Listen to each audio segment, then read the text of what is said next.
Oh, you're going to want to hear this. We're going to reveal the donors of the Clinton Foundation, which include U.S. allies that Hillary herself admitted are funding ISIS.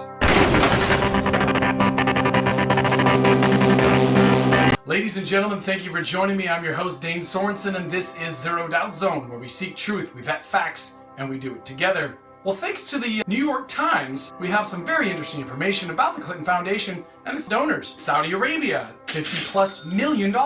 Next up is United Arab Emirates, roughly $12 million, and Qatar, almost $6 million.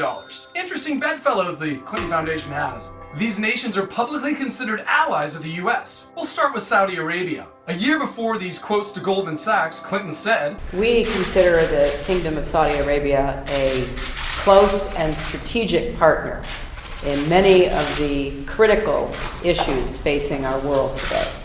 In 2010, the U.S. sold over $60 billion worth of aircraft to Saudi Arabia. 2011, another $33.4 billion deal. Jumping over to the United Arab Emirates, Clinton congratulated the UAE on their 40th National Day and said this: "Our two countries are working together to promote peace and security." Really? In 2011, the U.S. sold over $4 billion in weapons and other military equipment.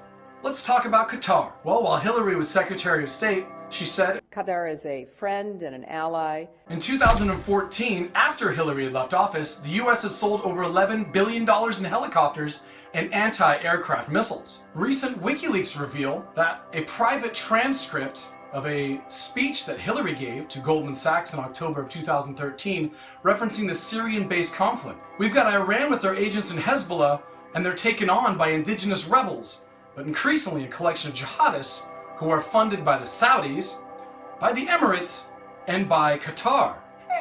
Interesting. An 8-point plan to defeat ISIS in Iraq and Syria admits the same. Here's Hillary Clinton's email, thanks to WikiLeaks, and it said, "While this military-paramilitary operation is moving forward, we need to use our diplomatic and more traditional intelligence assets to bring pressure on the governments of Qatar and Saudi Arabia, which are providing financial and clandestine support to ISIL, formerly known as Al-Qaeda, currently known as ISIS." Well, that's not confusing, is it? And they're also funding other radical Sunni groups in the region. Well, in summary, our first video of the series covered Russia's ongoing ramp-up to World War and the pressure put on by the United States.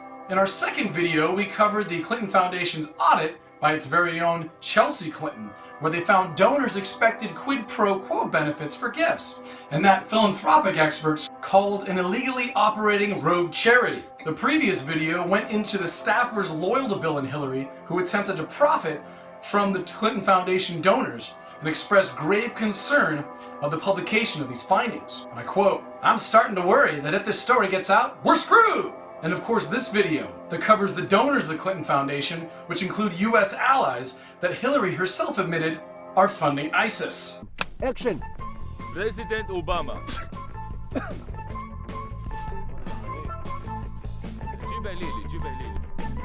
Push!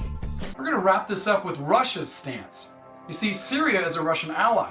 Along with their allies, the U.S. is funding ISIS. ISIS is taking advantage of the rebel fight against the Syrian government to destabilize the region in accordance with the goals of Saudi Arabia and Qatar. In our opinion, if the U.S. continues to finance opposition in Syria through military aggression or cyber attack, Russia will be forced to declare war on the United States. And if the U.S. declares war on Russia, will our government follow the Constitution and have the Congress declare war? As if you remember, the president cannot declare war. There's checks and balances that a lot of people forget about. We have 3 branches of government, count it 3. The executive branch, the judicial branch, and there's a legislative. Congress is the one that declares war. Remember that, America. Remember that.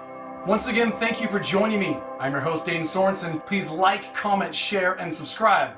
We'll talk soon. Because I believe that. I believe our founding fathers. Literally, it is the duty of the citizens of this country to defend liberty, to hold the government accountable. I'm talking about supporting the Constitution. Where's the accountability?